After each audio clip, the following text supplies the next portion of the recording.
you beautiful, beautiful, amazing, wonderful people. Welcome to Tuesday. And this is video 2 for Tuesday. That's it. It's like fucking Domino's Pizza around here. Domino's Pizza, I tell you. Anyway, I hope you're all having a fantastic day. Midweek hump tomorrow. I bet you're looking forward to that. But anyway, let's get straight into the meat and potatoes. There's a lot of you who'd been reaching out to me, right? You'd been reaching out to me and you'd said, look, can you remember that song? That fucking song, that Stay Another Day by E17? Brilliant song. I think it's about to be re-released. I think so. Something like that on the 13th, is it? But anyway, Brian Harvey, one of the members of E17, he's been doing videos on the Liam Payne case. Liam Payne situation. He's got some fucking feelings about it. And people are like, you need to go and listen to him. You need to go and listen to Brian Harvey talk about the industry and what his thoughts and feelings are around it. And it led me to a conclusion. And you may have seen, unless you got autoplay on, you may have seen the thumbnail to this video. Control, Alt, Delete. Now, if you're into your computers, you'll know exactly what Control, Alt, Delete means.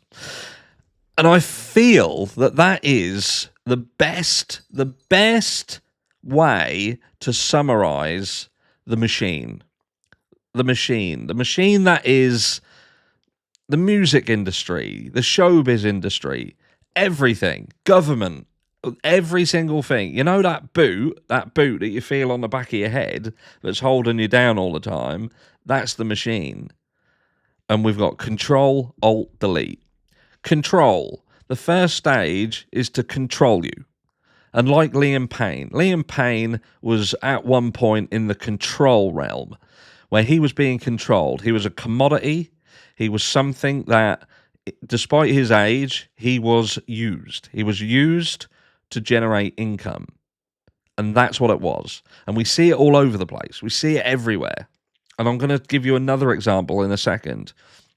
But that's the control. The control. As long as you can be controlled and you can retain that status of being a profitable commodity, you're in the club, baby. You're in the club. And everything's gravy. But then comes Alt. To alter that person. Does this turn a person into an evil bastard? The altered state from becoming rich and becoming famous. And you've got this then spurs off, you see. Because when you become altered by it, you can either go on and become a fucking megastar, because you're well in the club then. You get badges and tattoos and everything. Or it sends you in the other way, because you may have gone into the system too young, or you may be someone who is fragile. Within all of us, there are people who are more fragile than others.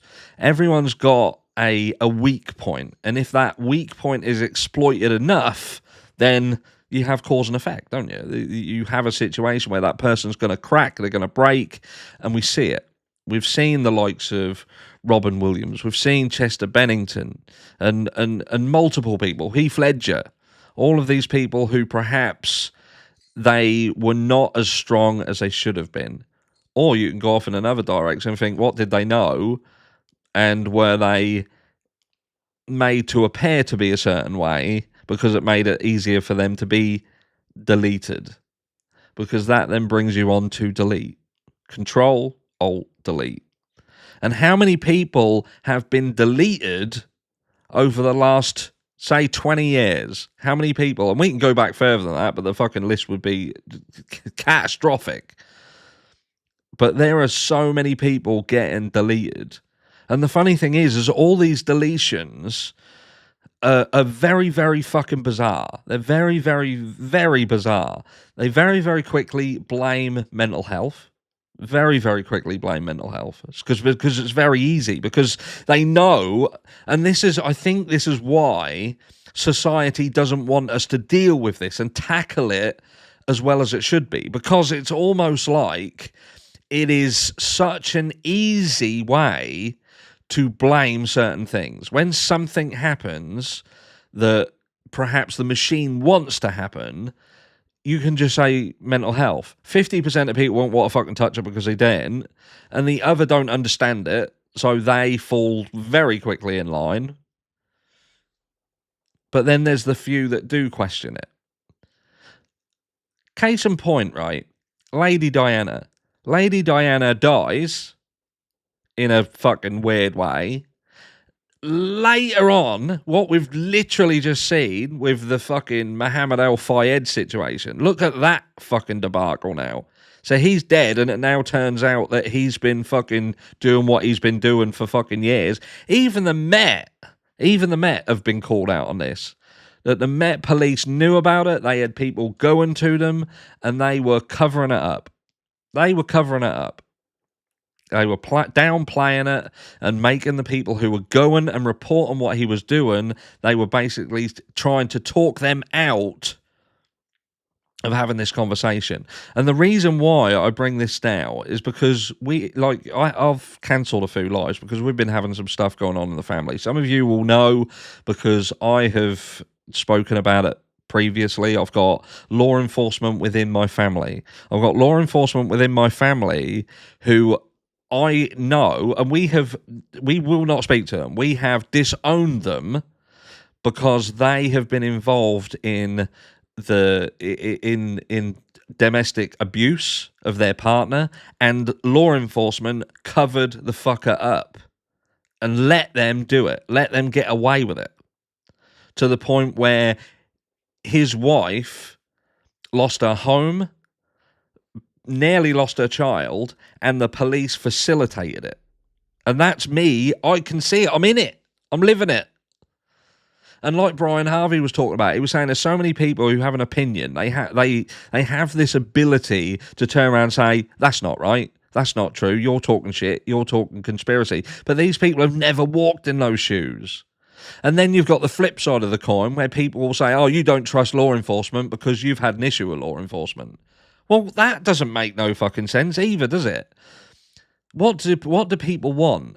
Like in the Idaho 4 case, anybody who questions law enforcement, who are fucking balls deep in Brian Kohberger being guilty, if you question law enforcement, you've got a problem with law enforcement. But then when you show people and tell people that you've got a valid reason for having an issue with law enforcement, they don't want to hear that. That's almost like that they can't compute that it's valid that you have an issue with law enforcement because you have an issue with them that you've seen play out. And in the Liam Payne situation, you step back and you think to yourself, we've literally watched media, mainstream media, bring stories out and twist them and clickbait them. And it's all been about passing the blame onto Liam Payne.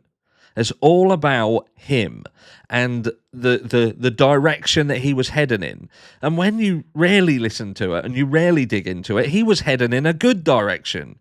We've literally seen people who have spoken about the fact that he'd been clean. He was trying to get his fucking visa. He was doing this Netflix documentary. But then you've got the media narrative creeping in underneath, trying to handball it in a different direction, saying, actually, he was fucked. Don't listen to these people. He was fucked. And you've literally also heard situations where Liam Payne was supposedly being alienated from people who were trying to help him. Well, not being funny, but that kind of coercion in some walks of life would be deemed as domestic abuse. But in this situation, it's fucking being ignored. So who was steering him away from people who was helping him? And why are mainstream media clickbaiting people with title saying that he was fucking living this, these fucking double lives, and then you get the people, and I'll tell you why they do it, because then you'll get the people who turn around and say, but do you know what? People who are coming to the end, if you like, they sometimes look the happiest that they've ever been. And that is true. That is very, very true. I've seen it. I've lived it. I've lost people. You know that. But I just can't buy it in this situation. I just can't buy it. So is there any credibility to what the likes of, Brian Harvey says? I think there's a massive amount of credibility in it. I look at the deaths like Princess Diana, and I think to myself, when you look at what is now happening around that Mohammed Al Fayed dynasty, and you think, did people know about that? Did people know about what was going on, or what there could potentially come out? And they know they couldn't say it. They know they couldn't say you can't do this because of this. So they have to go another roundabout way to get rid of the problem. We don't want to be connected to that. So we have to delete something out of it to distance ourselves from it. And that's what I feel happens with so many of these situations. People get into a position where that control is over. They can't be controlled anymore. Something has happened. There is so much knowledge, so much risk, because that altered state has now made them go from commodity to a liability. And you have to ask yourself, do you believe that the world is all fucking sunshine and rainbows? Or do you believe that there are powers out there that do fear repercussions? Another one that you have to question because it just doesn't sit right. Madeleine McCann. If you or I would have been in the same situation as Kate and Jerry McCann, we would have been strung up. Amaral, that investigation and conclusion would have put your eye in prison. So you can ask one of two things here, and that is either does having money, does being a doctor, does having status make you higher than the law? Does it give you the ability and the facility to do what you fucking like and walk free from things? Because again, there ain't no bones about it. If you or I had have been in Prayer to Lose, and that would have been our child, and that would have been that conclusion, and that would have been what you saw in that investigation would have been done, and that conclusion, we'd have been fucked. They weren't. So is it just because of the status, or is it because of something else? And even if they just walk free, and the being a doctor made people think, well, I couldn't have done it. It wouldn't get doctors do that. Harold Shipman. But then we see decades later, the taxpayers are still funding for research. So what the fuck is that all about? And you're telling me that there's not people behind the curtain like fucking puppets running the show? Things things don't make sense. I can't compute. I can't make any of it make sense. It doesn't make sense. How can what would send one person to prison send somebody else in another direction where they are fucking, not only are they protected from prosecution after a highly decorated law enforcement fucking boss concludes that you're fucking the people who done it, how can they walk free from it? And like I say, not only that, but then have the British fucking public fund searches for decades to the tune of, what is it, around 19 million? Liam Payne, in my personal opinion, is a long line of people that the deaths around them just ain't quite as straightforward as they are trying to make out they are. Now, take that as you will. Let me know down below what you think. And let me know what your strange thing is. Some of the things that have happened that you just think, there was more to this. And I know John Lennon, one of the biggest perhaps. That reggae dude.